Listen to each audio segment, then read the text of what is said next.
Coastal ನಲ್ಲಿ ಇದೀಗ ಕಟಪಾಡಿ ಕಟ್ಟಪ್ಪನಂತೆ ಸದ್ದು. ಈಗಾಗಲೇ ಕಟ್ಟಪ್ಪ ಮಾರ್ಚ್ 29ರಂದು ಪ್ರಪಂಚದಾದ್ಯಂತ ಎಂಟ್ರಿ ಕೊಡ್ತಾ ಇರುವುದು ನಿಮ್ಗೆ ಗೊತ್ತೇ ಇದೆ. ಹೀಗಿರುವಾಗ ಕಟ್ಟಪ್ಪ ಟೀಮ್ಗೆ ಚಿತ್ರಮಂದಿರದ ಹುಡುಕಾಟದಲ್ಲಿ ಏನೆಲ್ಲ ಆಯಿತು ಎಂಬಿತ್ಯಾದಿ ವಿಚಾರವನ್ನು ಇಂದಿನ ಸಂಚಿಕೆಯಲ್ಲಿ ಹೇಳ್ತೀವಿ ಕೇಳಿ.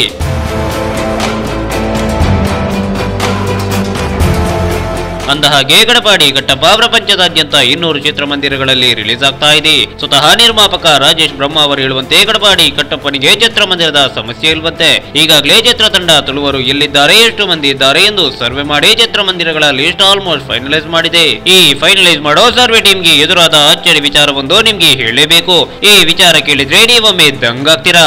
ಅಷ್ಟಕ್ಕೂ ಏನಿದು ಶಾಕಿಂಗ್ ಸಮಾಚಾರ, ಇದಕ್ಕೆ ಉತ್ತರ ಮುಂದಿದೆ ನೋಡಿ.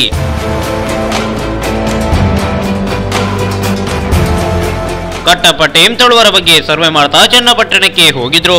ಅಲ್ಲಿರುವ ತುಳುವರ ಸಂಖ್ಯೆ ನೋಡಿ ಇಡೀ ಟೀಮ್ ಒಮ್ಮೆ ಬೆಚ್ಚಿ ಬಿದ್ದಿದೆ. ಏಕೆಂದ್ರೆ ಚನ್ನಪಟ್ಟಣದಲ್ಲಿ ಬರೋಬ್ಬರಿ 2,000 ಮಂದಿ ತುಳುವರಿದ್ದಾರೆ ಅಂದ್ರೆ ನೀವು ನಂಬಲೇಬೇಕು. ಹೀಗಿರುವಾಗ ಕಟಪಾಡಿ ಕಟ್ಟಪ್ಪ ಚನ್ನಪಟ್ಟಣಕ್ಕೂ ಎಂಟ್ರಿ ಕೊಡಲಿದ್ದಾನೆ. ಈ ಮೂಲಕ ಮೊಟ್ಟ ಮೊದಲ ಬಾರಿಗೆ ಚನ್ನಪಟ್ಟಣದಲ್ಲಿ ತೆರೆ ಕಾಣಲಿರೋ ತುಳು ಸಿನಿಮಾ ಅನ್ನೋ ಹೆಗ್ಗಳಿಕೆಗೆ ಕಟಪಾಡಿ ಕಟ್ಟಪ್ಪ ಪಾತ್ರವಾಗಲಿದೆ.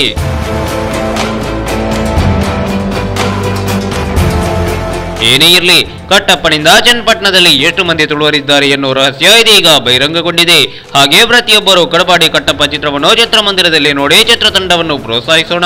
ಹಾಗೆ ಕಟಪಾಡಿ ಕಟ್ಟಪ್ಪ ಚಿತ್ರತಂಡಕ್ಕೆ ನಮ್ಮ ಕಡೆಯಿಂದ ಆಲ್ ದ ಬೆಸ್ಟ್.